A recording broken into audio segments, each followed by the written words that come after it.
പിതാവിനും പുത്രനും പരിശുദ്ധാത്മാവിനും സ്തുതി. സങ്കീർത്തനങ്ങൾ അദ്ധ്യായം 79.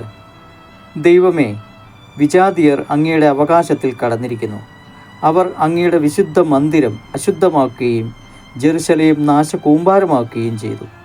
അവർ അങ്ങയുടെ ദാസരുടെ ശരീരം ആകാശപ്പറവുകൾക്കും അങ്ങയുടെ വിശുദ്ധരുടെ മാംസം വന്യമൃഗങ്ങൾക്ക് ഇരയായി കൊടുത്തു. അവരുടെ രക്തം ജലം പോലെ ഒഴുക്കി. അവരെ സംസ്കരിക്കാൻ ആരുമുണ്ടായിരുന്നില്ല. ഞങ്ങൾ അയൽക്കാർക്ക് നിന്ദാപാത്രമായി. ചുറ്റുമുള്ളവർ ഞങ്ങളെ പരിഹസിക്കുകയും അധിക്ഷേപിക്കുകയും ചെയ്യുന്നു. കർത്താവേ, ഇത് എത്ര കാലത്തേക്ക്? അവിടുന്ന് എന്നേക്കും കോപിച്ചിരിക്കുമോ? അവിടുത്തെ അസൂയ അഗ്നി പോലെ ജ്വലിക്കുമോ? അങ്ങേ അറിയാത്ത ജനതകളുടെ മേലും അങ്ങയുടെ നാമം വിളിച്ചപേക്ഷിക്കാത്ത ജനപദങ്ങളുടെ മേലും അങ്ങ് കോപം ചൊരിയണമേ. അവർ യാക്കോബിനെ വിഴുങ്ങിക്കളയുകയും അവൻ്റെ വാസസ്ഥലം ശൂന്യമാക്കുകയും ചെയ്തു.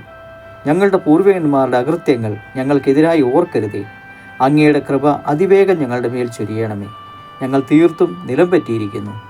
ഞങ്ങളുടെ രക്ഷയായ ദൈവമേ, അങ്ങയുടെ നാമത്തിൻ്റെ മഹത്വത്തെ പ്രതി ഞങ്ങളെ സഹായിക്കണമേ. അങ്ങയുടെ നാമത്തെ പ്രതി ഞങ്ങളെ മോചിപ്പിക്കുകയും ഞങ്ങളുടെ പാപങ്ങൾ പൊറുക്കുകയും ചെയ്യണമേ. അവരുടെ ദൈവം എവിടെയെന്ന് ജനതകൾ ചോദിക്കാൻ ഇടയാക്കുന്നതെന്ത്? അങ്ങയുടെ ദാസരുടെ രക്തം ചിന്തിയതിന് അങ്ങ് ജനതകളോട് പ്രതികാരം ചെയ്യുന്നത് കാണാൻ ഞങ്ങൾക്ക് ഇടയാക്കണമേ. ബന്ധിതരുടെ ഞരക്കം അങ്ങയുടെ സന്നിധിയിലെത്തട്ടെ. വിധിക്കപ്പെട്ടവരെ അങ്ങയുടെ ശക്തി രക്ഷിക്കട്ടെ. കർത്താവേ, ഞങ്ങളുടെ അയൽക്കാർ അങ്ങയെ നിന്ദിച്ചതിന് 7 ഇരട്ടിയായി പകരം ചെയ്യണമേ.